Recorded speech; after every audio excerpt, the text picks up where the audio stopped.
John was an old man who lived alone in a small wooden house near the forest. His house was small but cozy, with a warm fireplace, a few old chairs, and a wooden table. He had lived there for many years. His wives had passed away a long time ago.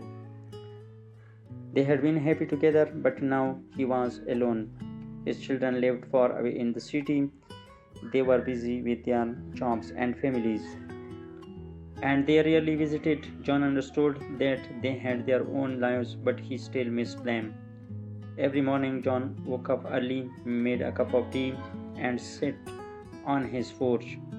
He liked to watch the trees and listen to the birds singing. Sometimes he saw rabbits running through the grass. Other times he saw deer walking near the forest. He enjoyed nature, but something was missing. He felt lonely. John had a few neighbors, but they were not very close. They were busy with their own lives. Sometimes he waved at them when he went to the market, but they never stayed long to talk. The days felt long and quiet. At night, John sat by the fireplace reading old books or listening to the radio. He remembered the times when his wife used to sit beside him, knitting or telling stories. Now the house was too quiet. He wished he had someone to talk to. One evening, as John was sitting on his porch, he felt the cold wind on his face. The sky was dark and snow started to fall. He sighed and wrapped his old coat around himself. As he was about to go inside, he heard a soft whining sound. At first, he thought it was the wind, but then he heard it again. It was coming from the bushes near his house. Curiously, he stood up and walked towards the sound. But he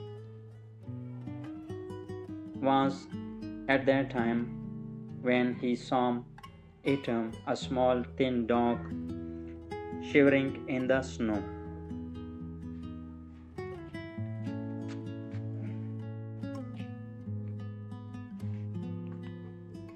John looked at the little dog. It was covered in snow, and its fur was dirty and wet. Its eyes were big and sad. It was shivering. The poor animal looked hungry and scared. "Oh, you poor thing," John said softly. He knelt down and reached out his hand.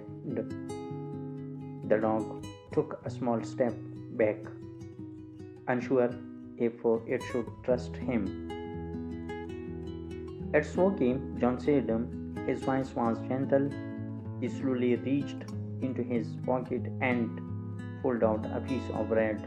He always carried some in case he got hungry during his walks. The dog sniffed the bread and slowly moved closer. Then, very carefully, it took a small bite. It chewed quickly and looked up at John as if asking for more. John smiled. "Come inside. It's too cold out here." He stood up and walked toward the house. The dog hesitated for a moment, then slowly followed him. Inside, the house was warm from the fireplace. John took an old towel and gently dried the snow off and dog's furs. The dog sat still, enjoying the warmth. John poured some warm milk into a bowl and placed it in front of the dog. The dog sniffed it and started drinking quickly. It was very hungry. As the dog ate, John sat down and watched it. "Where did you come from?" he wondered aloud. "Do you have any owner?" The dog didn't answer, of course, but it looked up at him and wagged its tail and a little. After finishing the milk, the dog curled up near the fireplace. It let out a soft sigh, sipped and closed its eyes. John smiled. I guess you are staying here tonight, he said. That night, for the first time in a long time, John didn't feel lonely.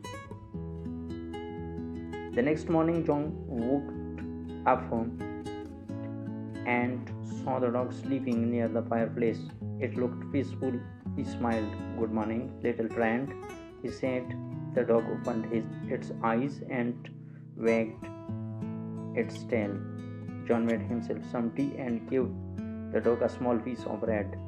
I can't just keep calling you dog, he said, thinking I should give you a name. He thought for a moment, then he smiled. How about Max? The dog wagged its tail happily, as if it liked the name. From that day on, John and Max became best friends. Every morning they went for walks in the forest. Max ran around happily, sniffing the grass and chasing butterflies. He barked at squirrels and wagged his tail whenever John called him. John laughed more than he had in years. He talked to Max as they walked. Look at those birds, Max, he would say.